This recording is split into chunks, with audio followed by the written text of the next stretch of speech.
just want the best for you, girl, but I don't think I really know what that means. I know you bring the best out of me, and I know you're sick of abstract things, but time has been kind in a weird kind of way, 'cause I've been waiting for this feeling to leave. If I can hold on to this feeling this long, maybe I can get you to hold me. Don't you believe, girl, you changed the world. At least you changed the world for me. Don't you believe, girl, you changed the world. At least you changed the world for me.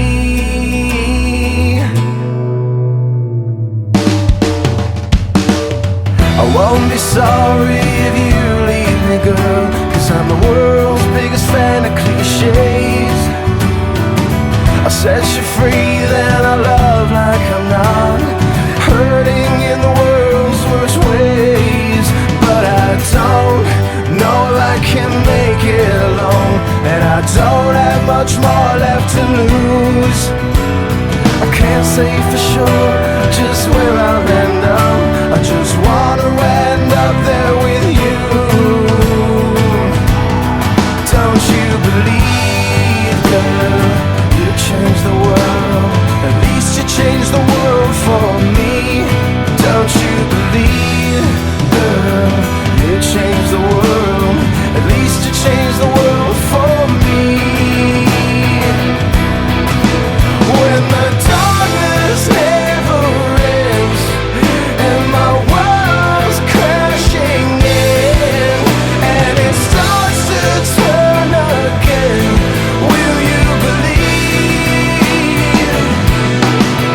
When I won't get over you and my world splits in two, when I just can't make it through, will you believe?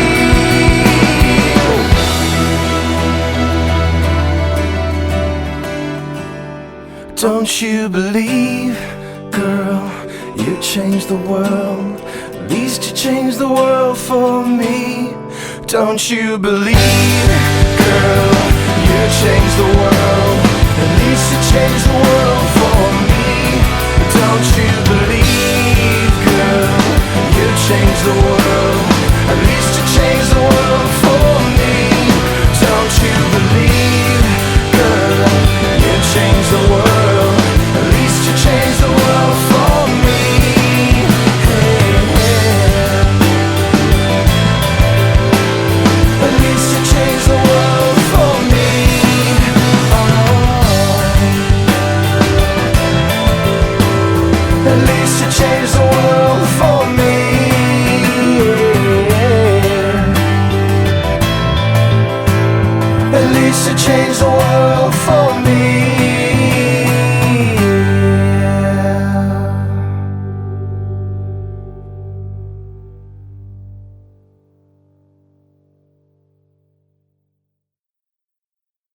Want exactly what you want, at least like everyone's happy and joyful and everyone gets like at least something.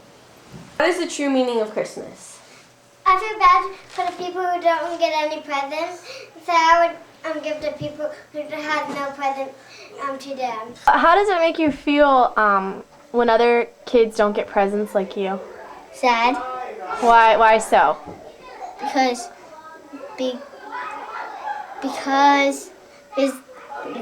that's no fair, because our kids get toys and our kids don't get toys. Are you happy that you're helping kids by coming here today? Yeah. Uh-huh. Well, thank you, Jason.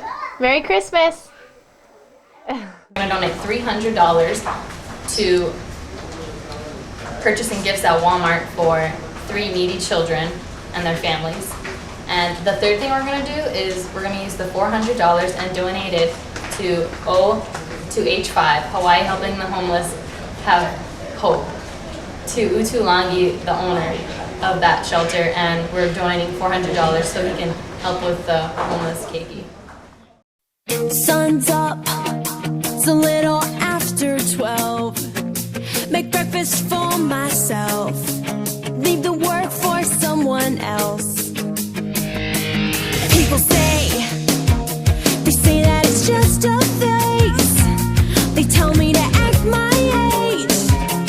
Well, I am on this perfect day. Nothing standing in my way. On this perfect day, when nothing can go wrong.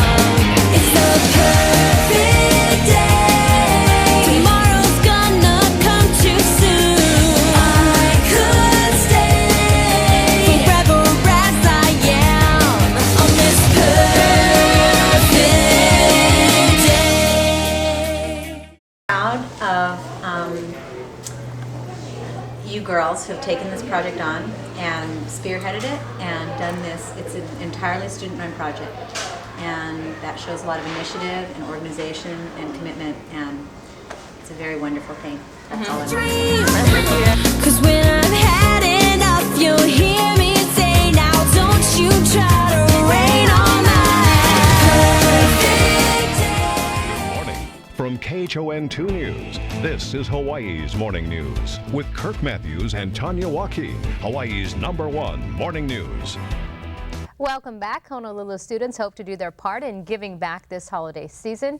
Damien Middle School students dropped off more than 100 toys and toiletries to the Vancouver House, a homeless shelter that helps families and individuals who are working or going to school. Punahou students also did their part. They arrived with trunkloads of gifts for the shelter as well. The Vancouver Drive shelter helps 120 people, more than half of them children. It's been in operation since 1998.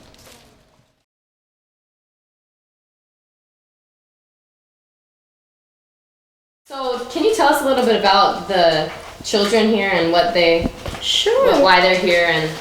Sure. The program is Vancouver. This is the Vancouver House Transitional Shelter for homeless families. So the families, in order to qualify to be in here, the families need to be working or going to school. They need to have kids under the age of 19, and they need to be homeless. Majority of them sleep basically on the ground. They put blankets on the floors and they sleep on there. So the little things that we take for granted, they don't, because they don't have it. I was having an anxiety and panic attack because I was like, oh my God, they need to have some kind of Christmas here. And we got a lot of Christmas gifts this year. A great Christmas. This would be a great Christmas for them. Thank you. Thank you. Thanks. UT came to our chapel and assembly and talked to us about the homeless in Hawaii, and he really inspired us to get involved and help with their problems. So we decided, with the $400 left from our babysitting thing, to put it towards his homeless shelter.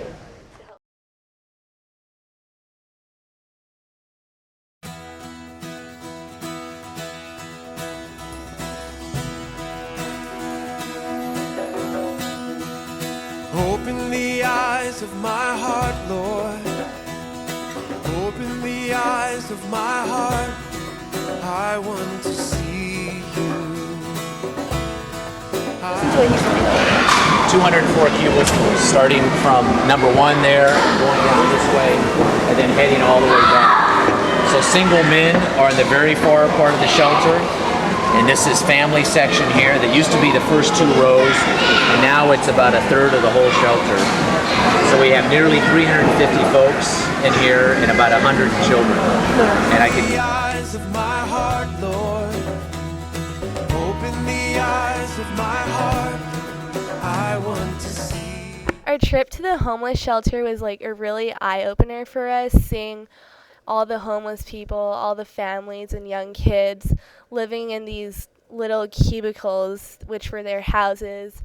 And it was really sad because it's such a common misunderstanding that many of the homeless are drug addicts and they spend all their money on drugs, where people like Michael, who gave us a tour through the homeless shelter, graduated from college with 2 degrees, and yet because of the high rents and cost of housing, they too are homeless.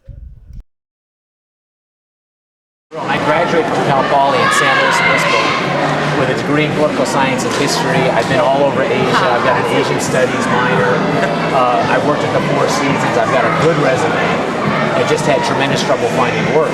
I had that job after having worked at Jamba Juice, and I got sick, and I called in sick. I had severe headaches, called in sick. 2 days later, I was fired. About 2 weeks after that, I was in Queens Hospital emergency room and finding out that I had a tumor in my head. So I had a tumor taken out of my head. I lost my job. I was in the hospital for 13 days. And when I moved back out and in with a local woman that I was staying with, a wonderful local woman who was just a savior to me. But it was her landlord that said, you know what, you've been here long enough, you have to go. You're not on my lease. I can't have you here, so I'll be here. So I never lived in a farm.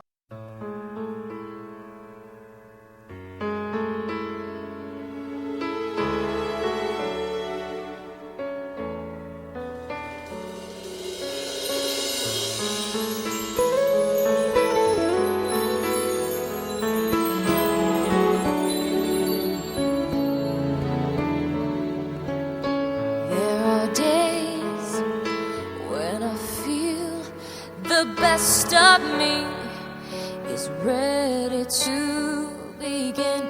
Then there are days when I feel I'm letting. I look around at all the faces and I see all the lonely people looking back at me. Rich, poor, don't matter, we're all the same. Everybody's hungry in a different way. We're clawing and climbing and